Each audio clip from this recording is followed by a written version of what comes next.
Jimaata boorii magaalaa Sudaan Umdurmaan keessatti sirna awwaalcha isaanii kan geggeessamu ta'uu paartiin isaanii dabalee beeksisee jira.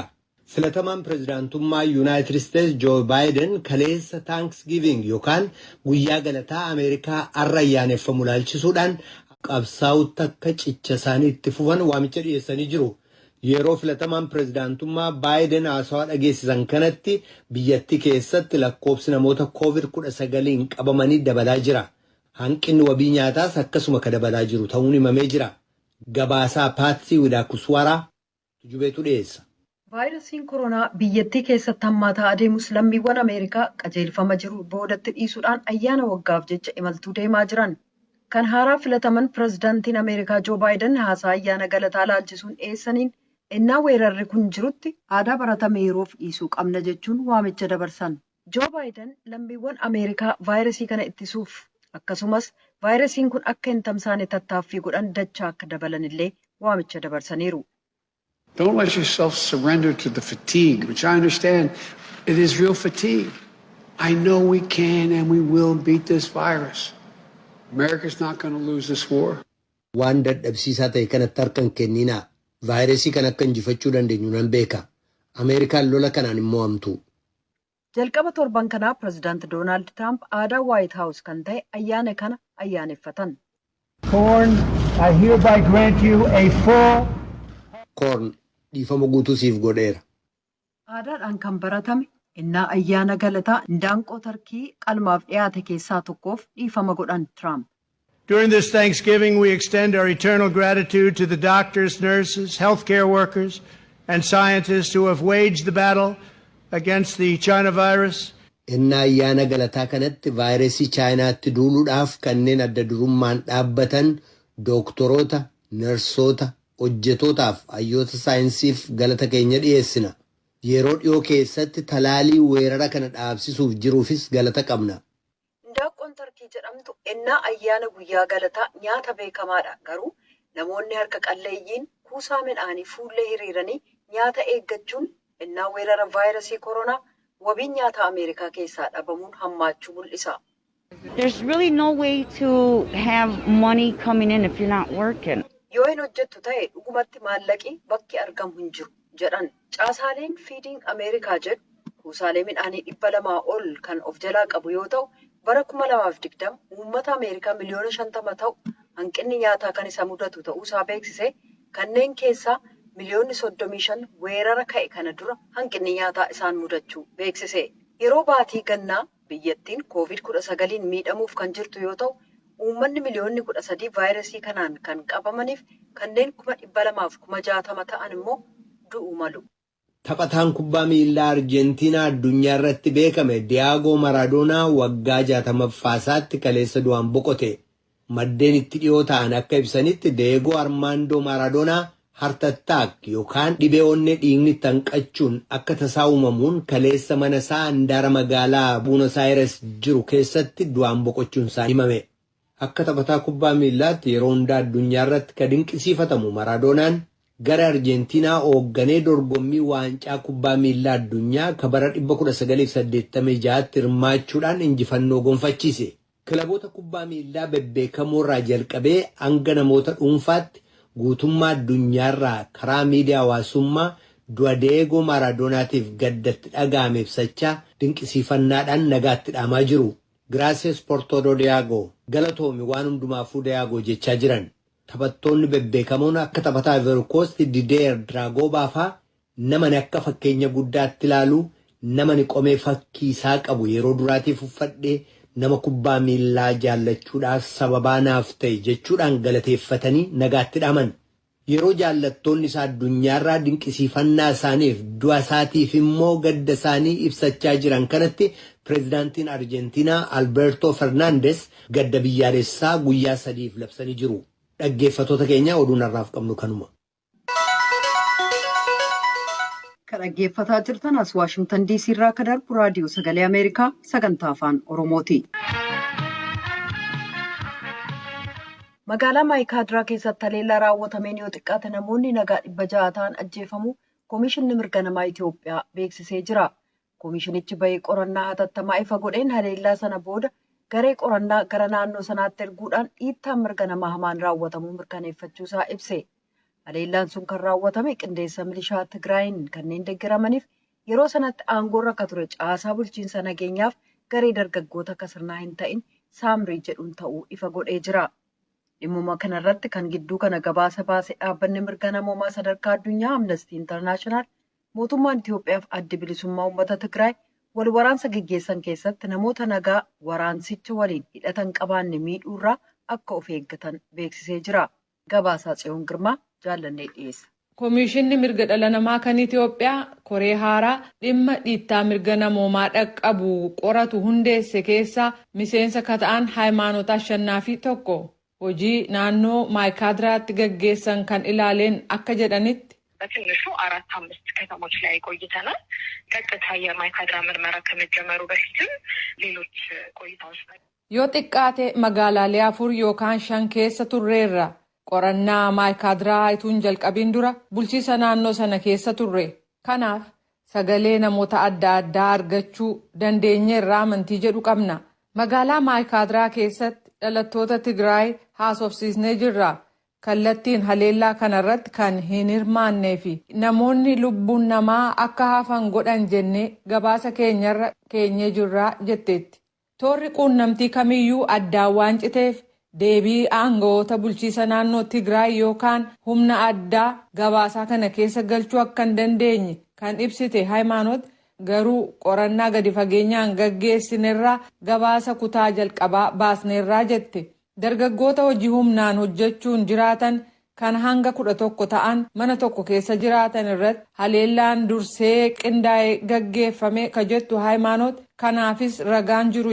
የአማራ ተወላጅ የሆኑ የማይካድራ ሚሊሻ አባላትን ቀድሞ ዲሳሮ ከማድረግ ጀምሮ ያሉ የተለያዩ jalqaba miseensota milishaa maayikaadiraa kanneen amaara ta'anirraa hidhannoo hiikkachiisuun mootummaa federaalaaf TPLF gidduutti walitti bu'iinsa ega jalqabame kaasee namoonni amaaraa fi walqaayit magaalattiidhaa ba'uuf yeroo jedhan ittisuun akka ture hubanneerra.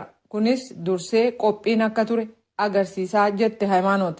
Reeffa lafarraan kaafamne kan hin awwaalamiinis argineerra. Lafa namni hedduun iddoo tokkotti itti awwaalame akkasumas kan waldaa kiristaana keessaa argineerra. Dabalataan namoota tarkaanfiin kun irra ga'uu yoo baateeyyuu ijaan ilaalaa turan dubbisnee jirra. Hospitaalota adda addaarra deemnee doktoroota dubbisuun ragaa teeknikaan deeggarame adda addaa walitti qabanneerra ka jettu qorattuu Hayimaanoot gocha kana kan raawwate eenyu gaaffii jedhuuf.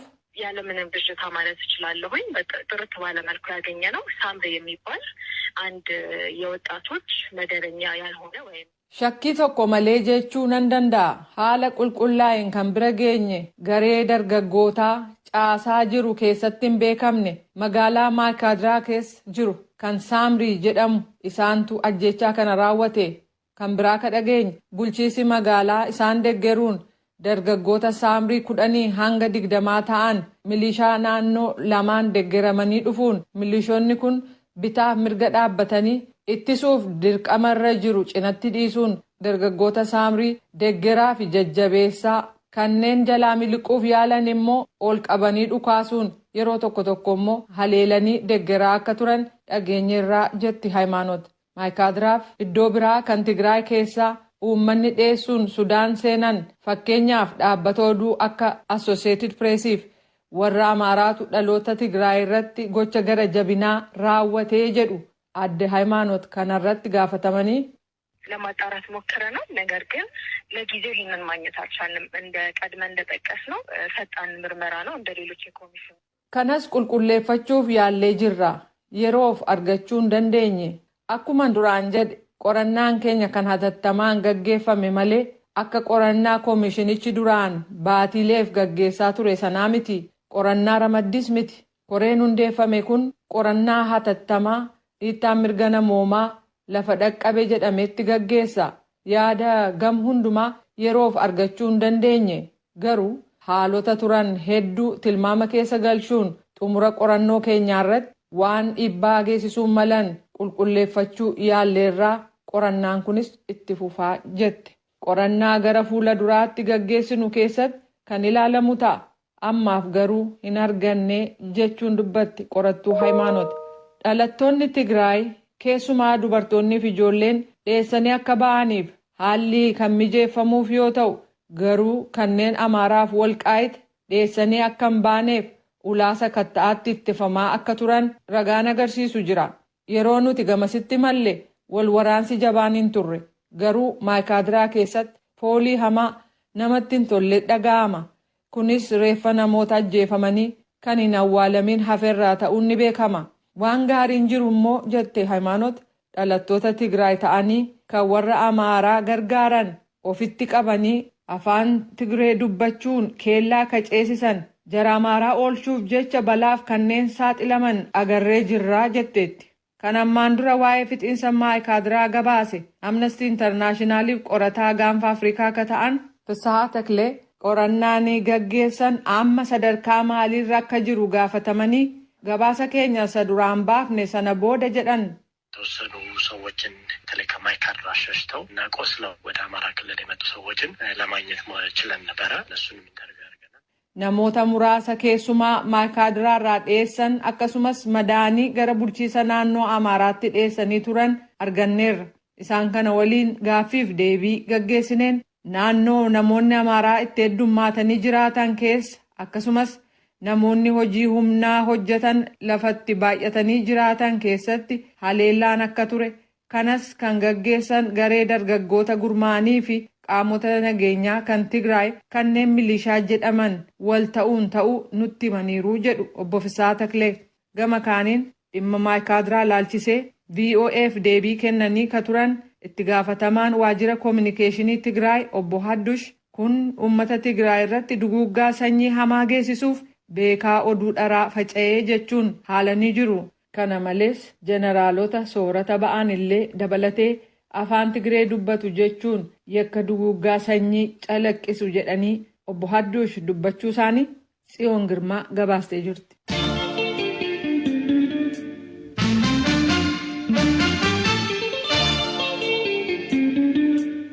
Sagantaan keenya wixataa qabee hanga jimaataatti raadiyoo Ahaaduu 94.3 irratti kallattiidhaan darbaa nu dhaga'uun dagatina.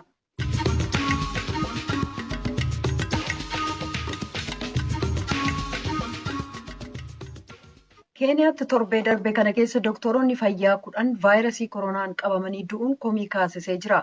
Waldaa ogeeyyii fayyaa biyyatti doktoroonni yaala fayyaa kun kan du'an waan mootummaan kunuunsa malee hin taasifneef jechuudhaan miseensonni isaa hojii dhaabuuf akka jiran beeksise.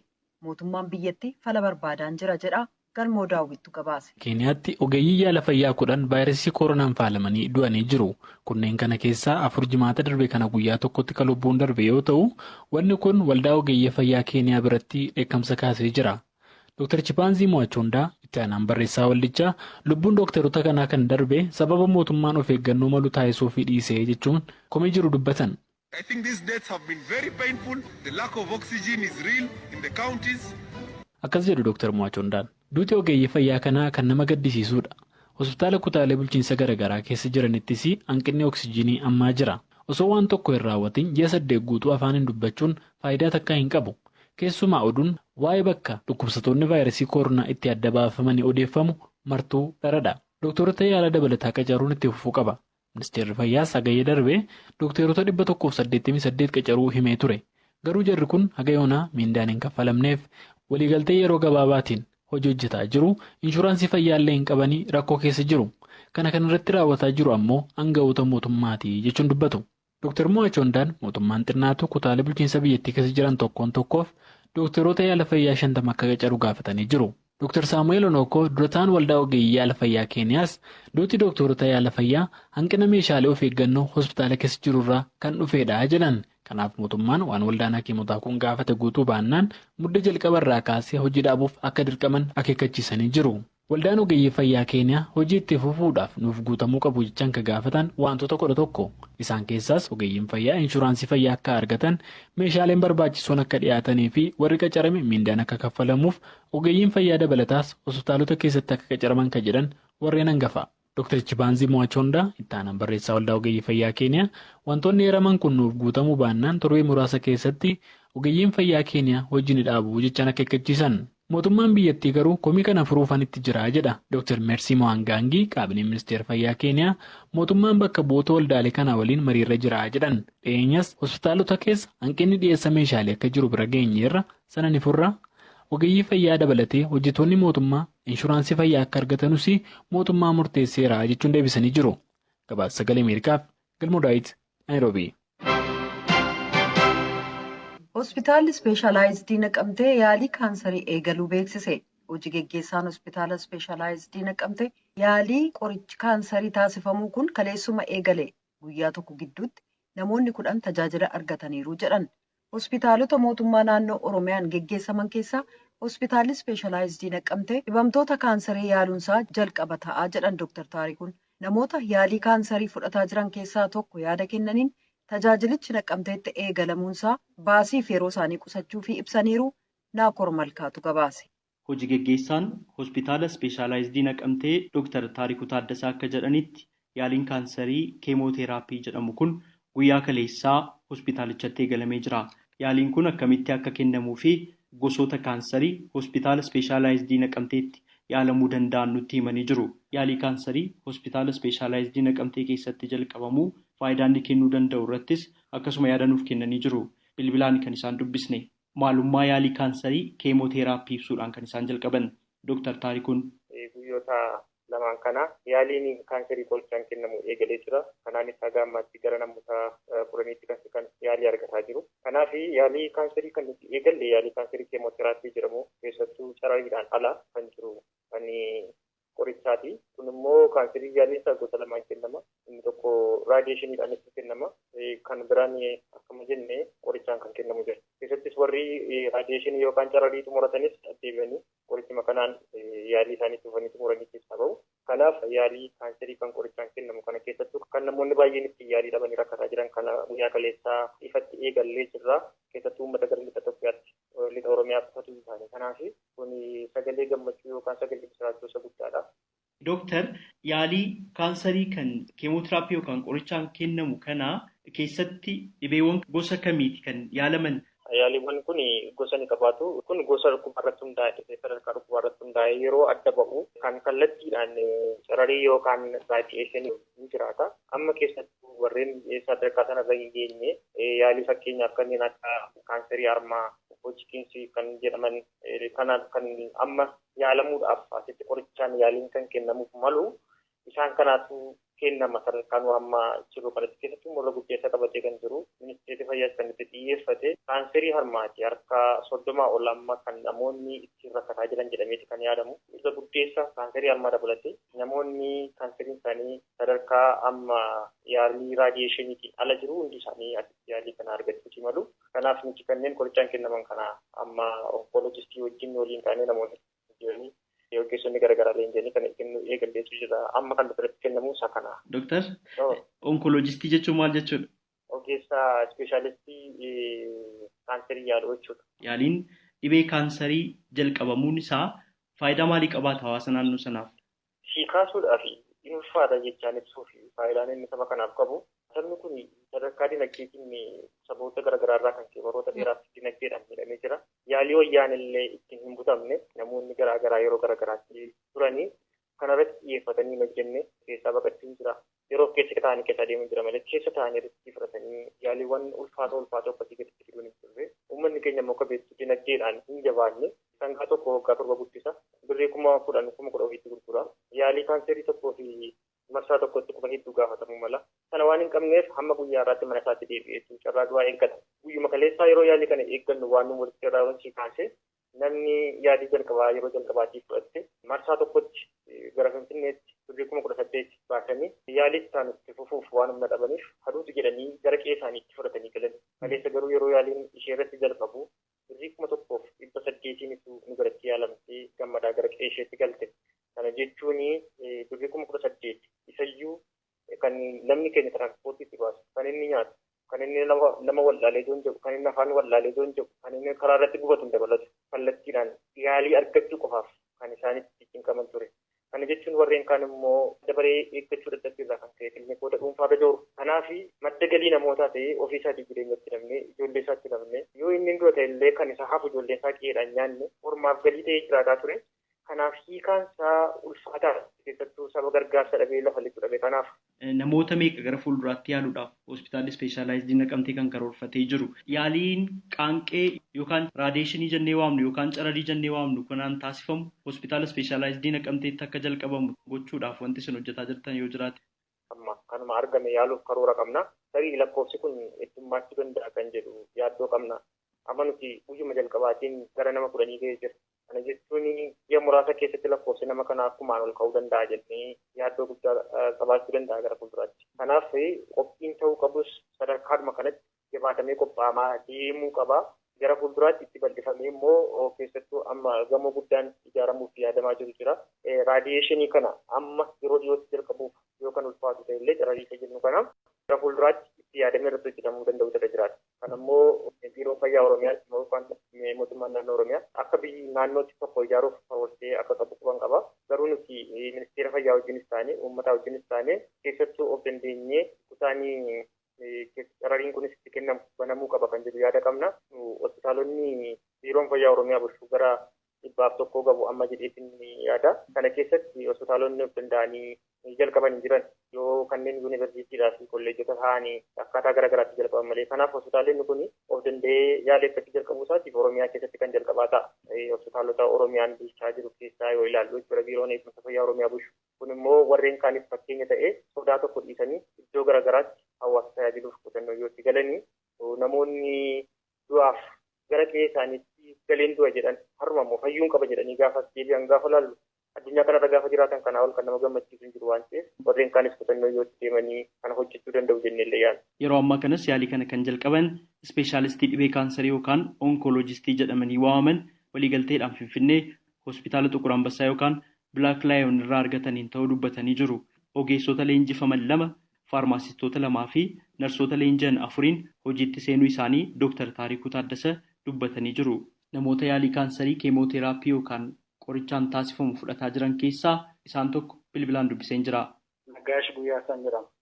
Obbo Nagaash Waaqayyoo sinaaf fayyisu. Ameen gooftaa. Mee maali kan isin dhukkube gara hospitaala ispeeshaalaayizii naqamtee maaliif kan dhaqxan? Kan dhukkube duraanii wayii biqilee gara kaansariitti jedhamee naarii firee Addis Ababa fudhee naqee Addis Ababa Xuqur Ambassaa dhaqee carraasaa bira ga'uun dadhabee achi gaafa namummoo ni dhuunfaan naqee inni kan dhuunfaa jechuudha. Tole. Achitti yaalii jalqabee birrii guddaa na gaafatanii naannoo birrii 30 na gaafatanii walumaa galasa gaafa humna koo ol ta'uun galee akka fedha waaqayyoo ta'uu hin galle tun taa'ee jiru immoo carraan kun naqamte irratti akka jiru beeksisni beektaa galmaa'ee warra fayyadateen akka tasaa kalee dheengadda jalqabee kaleessaa keessatti fudhachaa jira. Mee haalli jiru maal akka fakkaatu naa ibsaa. Qorichi yaalii guddaa kan nuuf ta'ee doktara sadarkaa Xuqur Ambassaatti jaanaroo arguu dhabne nurra dhaabbatanii qoricha doonii isaa wajjin maal dhiisanii maal dhabdanii maal argatanii hin jiranii baay'ee nu deeggaranii qoricha barbaachisaa ta'e hunda isaa waan majeeme hunda arganneerra ispeeshaalistii naqamtee irraa jira. Isteettii tokkoffaa kalee kan fudhate isteettii lammaffaa warra fudhachaa jira. Fooyyooftanii jijjiiramni jira.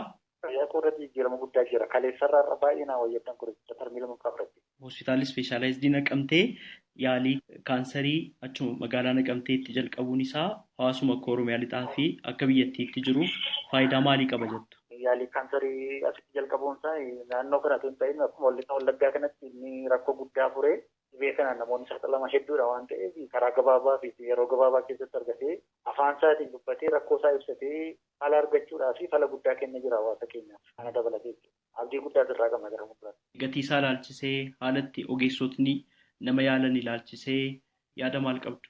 Gatiin gatii madaalaadha. Dhaqeeraan amma qoricha achiin ajajame birrii 2,500 jedhanii kan tarmii tokkotti ani fudhadhu asitti garuu achiin gahu baay'ee gatii madaalaadha. Gatii baay'ee